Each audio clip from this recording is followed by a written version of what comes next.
بسم الله الرحمن الرحيم. السلام عليكم ورحمة الله وبركاته. dadweynaha Soomaaliyeed ee wadaniyiinta dadweynaha Soomaaliyeed ee sharafta leh dhamaantii waan salaamayaa. waxaan doonay mar kale inaan idin la wadaago waxa ballan loo hada akhbaartii walaalkeen Cabdikariin Sheekh Muuse inaan idin la socodsiiyo. sidaan idin sheegay Cabdikariin Sheekh Muuse waxa la keenay magaalada Addis Ababa jeel ku yaalo oo nabad sugidda Itoobiya leedahay. waa laga soo bixiyay xabsiga ciidanka ku nabad sugiddu leedahay baa la geeyay oo yar oo Addis Ababa ku yaala. hay-addii xuquuqul insaankuna way la xiriireen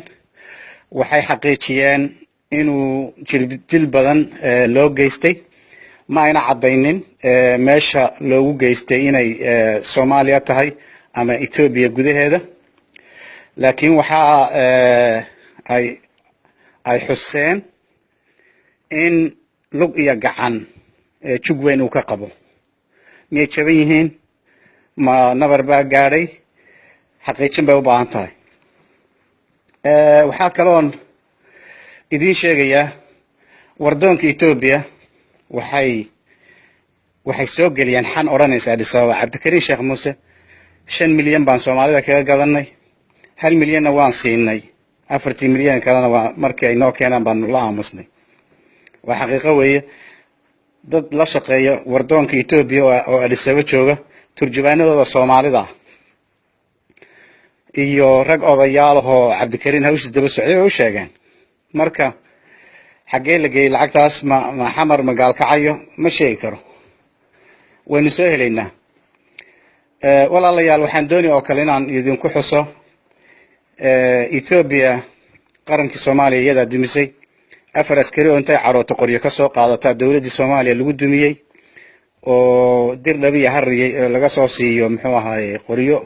AK ah ayaa qarannimada Soomaaliya lagu dumiyay. maantana jiritaanka ummadda Soomaaliyeed inay tirtirtay doonaysaa. jiritaanka ummadda Soomaaliyeed muxuu ka yahay? waxay aaminsan yihiin inay dad mid yihiin, inuu dhulkooda mid yahay,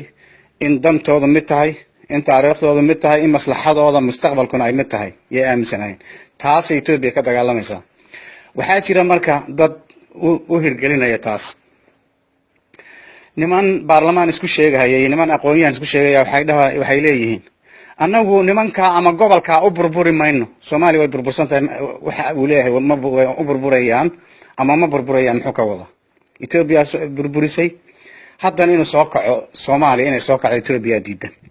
walaalayaal xageebu ka yimid waxaan loogu magac daray maxay 0.5 dhibic 4 wax qashin 0.5 kan maartay Soomaalida lagu wareeriyay. waa fabricationka Itoobiya.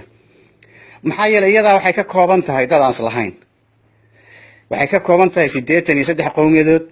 waxay ku hadlaan 83 luqadood, 83 jinsiyadood kala duwan weeye. hal qowmiyad oo Abasiiniya la yiraahdo Tigray iyo Amxaara ka kooban baa xukunta.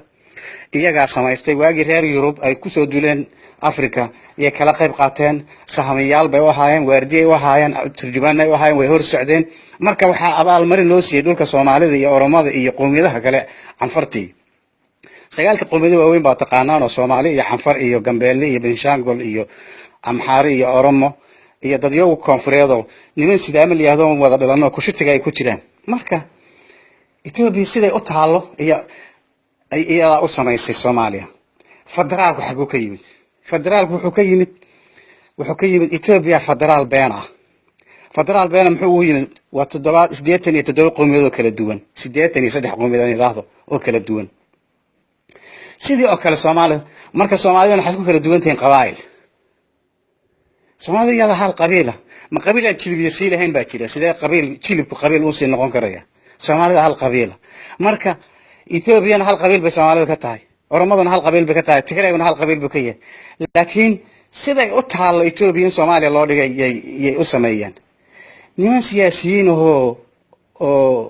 cadaysimo ah oo wax lagu rartaba lahayn, oo aan faham siyaasi ah wadin, oo ujeedo siyaasi ah lahayn, oo barnaamij siyaasi ah wadin, oo wax mustaqbalka waxba uga muuqanin. maamulun hal la sameeyaad ka dhex muuqatin ujeeda yaa socodsiiyey iyo dawladana kala wato. idan maxay u dhex fadhidaa Itoobiya gobolada maamul goboleedyada? maxay u dhex fadhidaa? maxay qoladan maxay wal jamaaca liyaada u dhex fadhidaa? waa inay haysato musbaar ay dowladda Soomaalida ku banjariso naga siib lama oran karayo marka laakiin dadka loo soo qaban karaa Soomaaliya iyada naga siib lama oran karayo Ethiopia say u taalaa maanta walaalayaal waxay u taalaa xaqiiqada u dambeysay baan idin sheegayaa Oromo Ethiopia way ka hoos baxaysaa maanta Oromada iyo Soomaalida waa la isku diray dagaalka xabadda jigjiga waa laga maqlaa mooyaale iyo inta jinacsan u dhaxaysa xabad baa ka socota tuulooyin dhan oo Oromiya Soomaaliya la gubay markii Oromada kacdoonkeeda u fadhiisan waayay iyadii Soomaalida waa la isku diray waa la isku baabaa hadda gaariga ka baxa jigjiga ma tagi karayo Dirdhawo wuxuu mari dhinaca iyo laficiisa iyo dambal iyo halka intuu maru Dirdhawo dhinaca bariga ka soo galaya waayo dad harar iyo jigjiga iyo Dirdhawo isku xidhan ma mari karaan meel Soomaalida baabil ma dhaafi karto ma dhaafi karayso colaad gaari ka taga Addis Ababa oo tagi karaa ma jiro muxuu ahay meesha la jigjiga inaad cir ka marto iyo inaad gobol kala marto mooyaan sidaas oo kale goboladan xagga Kenya xiga gaariga mooyaale ka yimaada Addis Ababa ma iman karay dhulka oo dhan baa kala jaran Ethiopia waxay ku socotaa wadadii muxuu ahay burburka waxay ku socotaa wado wajiyo cusub ka soo bilaamayaan maalina Ethiopia Soomaalida tuqaanto ku soo god ku ridaba ma maanta ma Soomaalida maanta ma inay xoog haysato oo xoog moraal haysato oo israac haysato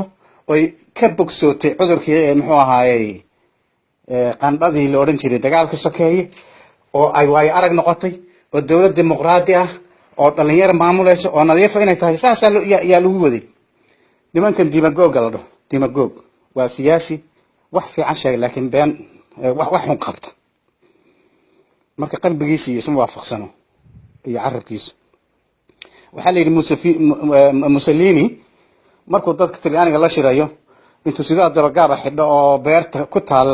maxaa madaxtooyada uu yaanbu u qaato oo falo iyo asoo dhididsan yaa loo markaasuu Viva Italia dhihi iska dhididinaya si uu ugu tuso dadka inuu aad u shaqeynayo qoladani dimagog baa la dhahaa qoladani nooca weey mayna filaynin muxuu ahaay musuqmaasuqa inta leeg in siyaasad loo isticmaalo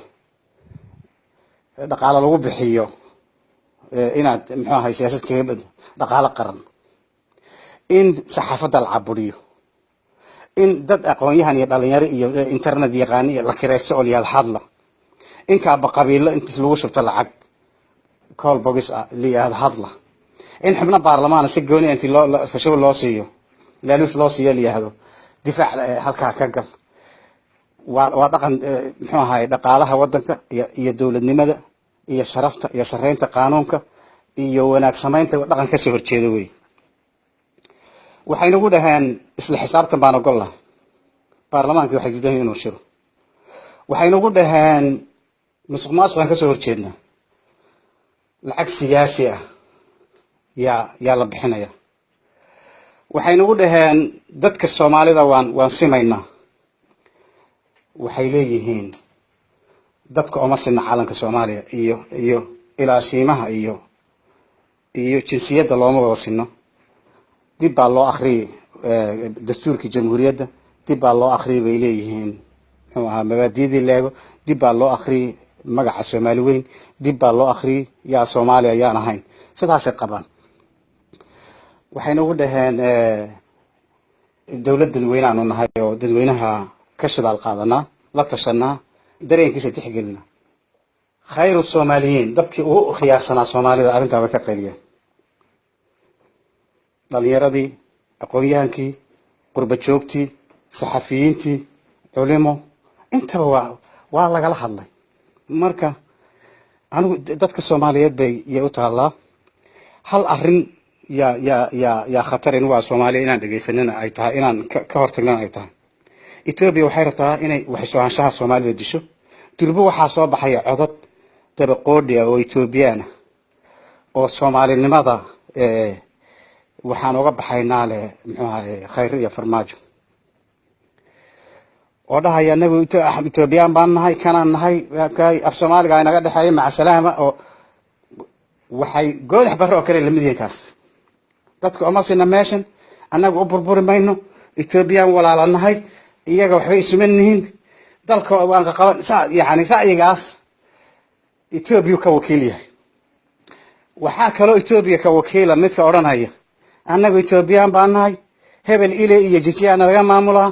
gaal iyo islaam baan kala nahay maca salaama yani nooca odhanaya ee cajalada Tigray ku jirto labada qolaba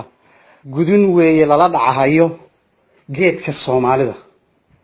cid harka ku beelaysan waa shacbiga Soomaaliyeed waa dhalinyarada Soomaaliyeed waa carruurta Soomaaliyeed waa mustaqbalka Soomaaliyeed waa 100 sano 50 sano 80 sano kadib qofka Soomaaliya geeska Afrika sidoo ugu noolaanaya iyo muuqaalka dhaqaale iyo haybad iyo sharaf iyo dawladnimo ku leeyahay wax xiriir la leeyahay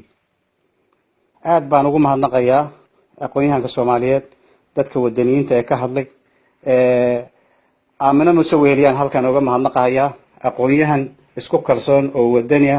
oo madaxweyne qaran u qalanta weey gabdho qiimo badan baa ka hadlay aqoonyahano xamar jooga ka hadlay kuwa dibadda jooga ka hadlay marka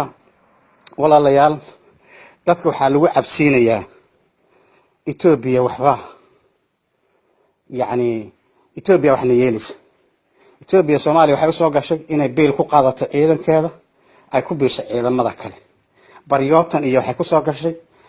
muxuu ahaayay gacan bidixayn iyo muxuu ahaayay soo dusin ay soo dusiyeen Xasan Sheekh Maxamuud iyo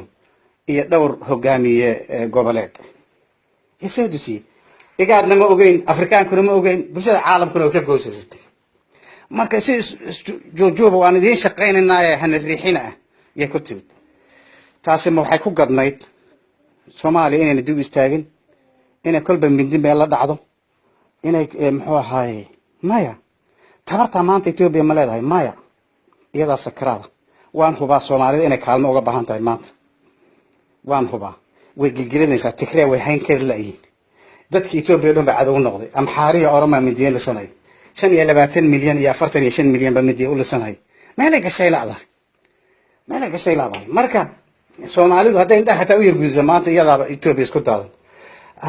يعني أنا دقيقة أنا ما قلي كرو حتى بقول الرياض يا أبناني مركا أرنت على نجاة هذا هي إثيوبيا خطر نوع مركا وحنا سكفر أن عبد الكريم شيخ موسى وبين إثيوبيا أنا حلقة وحي كتري 5 مليون بانو بلان قادني سومالي ده 1 مليون بانو سيني أفرت كلام والله أمست والله وبالله وتالله وور أوفيشال وهو كسوة بحية نبتسود إثيوبيا ما أغنى عدلسي مركا Soomaali nimadan in la badbaadiyo loo baahan yahay codadka Ethiopia iyo wararka iyo muxuu ahaay idaacadaha Ethiopia warkeeda faafiya iyo fanaaniinta u heeso dhan inayna indhafuna ku fiirino weeyaan oo Soomaalidu noqonin call box cid walba lacag ku shubato oo Soomaalinimada soo dumilayado cadawgaaga u hees wajigiisa qurxi rinji quruxsan mari maalin walba muxuu ahaay isaguna cadow kugu ah dadweynaha Soomaaliyeed hadii laga baqay arinta lama sameeyeen marka dadka Soomaaliyeed inay door yeeshaan dhalinyarada Soomaaliyeed mustaqbalkiina haraagi jabhadaha Soomaaliya baabi'iyay carruurtiina inay dulli ku noolaadaan bay doonayaan marka jabhadii qarankii Soomaaliya duniyay